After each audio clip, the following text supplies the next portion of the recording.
Abner Road Dogs and Highway Hounds. I am driving down the road and I'm just going to do this video because I am in St. Paul, Minnesota, and if you've ever been here at 8 o'clock in the morning, you're going nowhere fast. But I think I can get a video off here. Yes for Motion, go check out his YouTube channel. He just left a comment and it kind of popped up on my phone, and I read it real quick, and I can't remember exactly what he said, but this is kind of my response to that comment. He was responding to somebody else on a video, and he said, and I don't know what the context is, but this is my response to his response. So he basically said something like, yes, the technology is great, you know, there's not a whole lot of incredible technology with Litecoin, but I think it may surprise people. And now this is something that I've always, it's just common sense to me. You have to try to be objective, okay? A lot of you guys are traders. A lot of you guys are programmers, and you get excited by different things. There's a truckload of turkeys right there. It's snowing up here in Minnesota, okay? It's the end of April, early spring, and it's snowing. Yeah, squirrel. Sorry, but no, the technology in Litecoin is not an issue. Why Litecoin is great is because of the fair release. The technology of Ethereum is superior to Litecoin, but the way it was released was not helping me or anybody else unless you were there at the pre-sale and you bought in. Then it's helping you out, it's helping the developers out, they're getting rich, which is exactly what it was designed to do. And Vitalik is a really smart guy, and he's like, hey, I can design this thing better than Bitcoin. And he's correct. But he's not a money guy. He's not a shrewd, I'm the guy burying my gold in the backyard. You know what I'm saying? He doesn't do that. You know, he programs and does his thing. But for somebody like me, here's the thing. Money has to be boring. Money has to be boring. You can't. Everybody who's watching this video is a little bit warped because you're like all excited about Bitcoin. Okay? That's not normal. Normal people don't do that. You know you're abnormal because you're probably the only one that that even knows about it around you, unless you're a programmer in the field or something, or you're professional or whatever.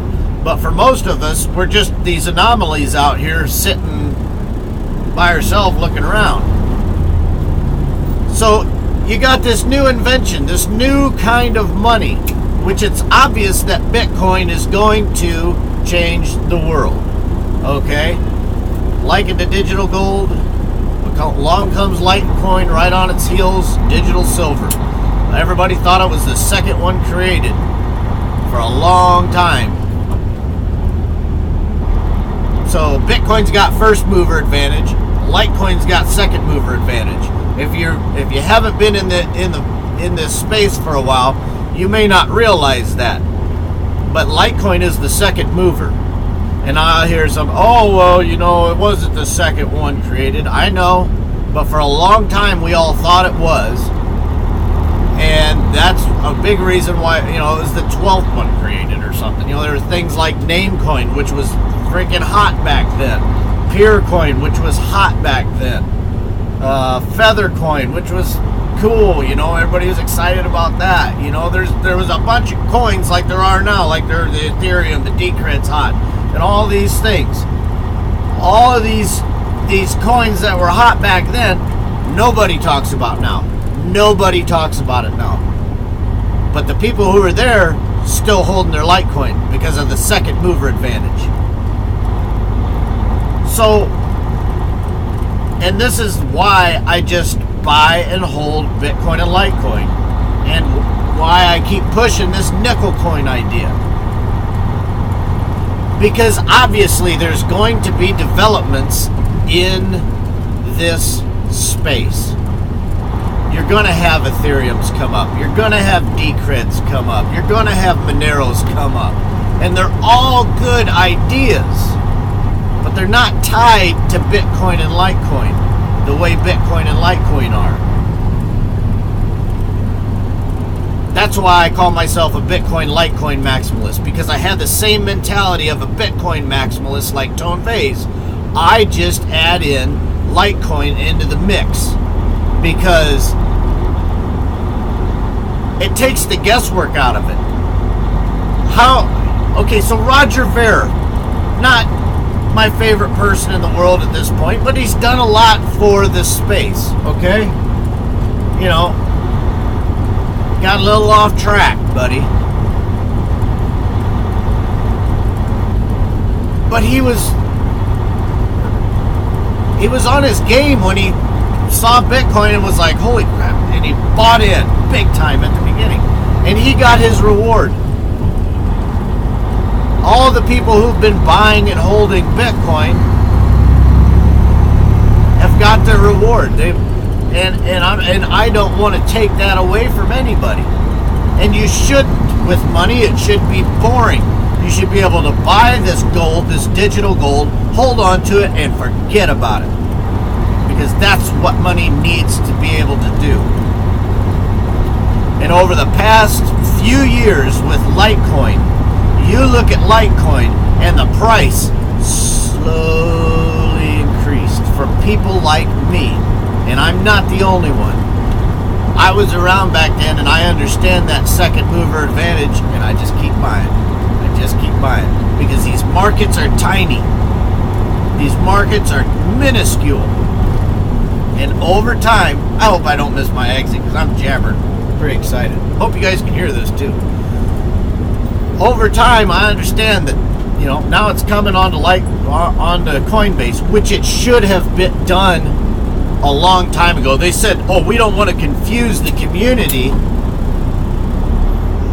all the truck drivers, the people with small minds. We don't want to confuse them with Litecoin. And then Ethereum comes out, and you know they bought in at the pre-sale, and they're sitting on a mountain of them. This new infant cryptocurrency, because they bought in at the pre-sale. Oh, I'm just assuming.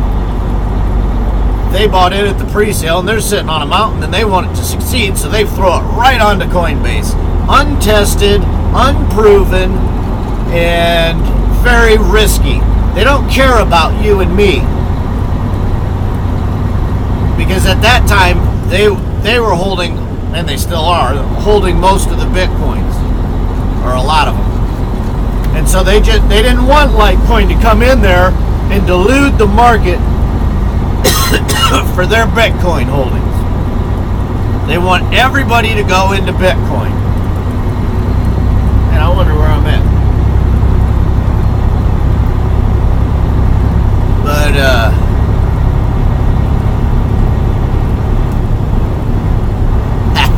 I'm lost. I don't get up this far north. Too cold up here. Anyway, so they want everybody to get into Bitcoin like the Bitcoin maximalists do. I'm saying you need to dilute. And one of the problems that I'm having with smart contracts is volatility risk. Litecoin helps Bitcoin with volatility risk because you trade according to the 1-in-4 ratio of 4 Litecoins to Bitcoin, and you've got a measure on how to value it. So you buy Litecoin when it's at 100 to 1 like it is now. Or it's probably like 95. A couple months ago it was 300 to 1. 350 to 1. I don't know. You guys, analysts should look at that. And that's when I was saying Bitcoin's in a bubble, and everybody's like, no, it's not in a bubble. Don't say that. Don't say that Bitcoin's in a bubble. That's the holy grail. Oh my gosh. Bitcoin was in a bubble. Compared to Litecoin, Bitcoin was in a bubble. And I think it still is, and I think with that 1-in-4 ratio, I think one person could bring that 1-in-4 ratio to fruition. Do you realize that? One person could do it. That's how tiny these markets are. It's how small these markets are. And I think it's going to happen fast when it does happen. It's just going to go BAM! And then everybody's going to say, like right now, I'll probably get a lot of comments saying, you're an idiot. You think it's going to be 1-in-4? You're blah, blah, blah, blah. Decred is the coolest thing since sliced bread, so that's what I'm buying now. Okay, well, you know what? I guarantee it. Whatever. But here's what you do with the nickel coin. You have the whole world, after the world understands what Bitcoin and Litecoin are, you take the awesomeness of Decred. You take the awesomeness of Ethereum. You take the awesomeness of Monero, and all these coins. You take all that cool stuff and you put it into a nickel coin, and you don't have to fork Bitcoin. You don't have to fork Litecoin. You use the on ramps and off ramps that are provided by segregated witness, the Lightning Network, whatever. You use those on-ramps and off-ramps and you tie it to the smart contracts. You don't need off-chain transactions because you've got multiple blockchains. What's wrong with multiple blockchains? Wouldn't you like to have, if your title for your land is on the Bitcoin blockchain alone? No, we only want it on the Bitcoin blockchain. What if it could be stored on the Bitcoin blockchain, the Litecoin blockchain, the nickel coin blockchain, and the copper coin blockchain? And then when somebody, like what happened with Roger Ver, takes Bitcoin Unlimited and throws it on there, for example, whatever, and throws it on the Bitcoin thing, and the wheels actually do totally fall off of one of these coins. We haven't seen that happen. I don't know if it's going to happen. I don't know. But the redundancy is a freaking strength of the system. Well, you know what? Bitcoin freaking blew up. But you know what? It's also logged on Litecoin. It's also logged on, whatever. Maybe that's a bad idea, but you get what I'm saying. There's a strength, redundancy and strength. Plus, it's fairly released. It's a way to release it fairly, which nobody in this space cares about releasing it fairly. They only care. Charlie Lee does. Charlie Lee did. That's why I like him so much. Because of that one alone fact. Adios, muchachos.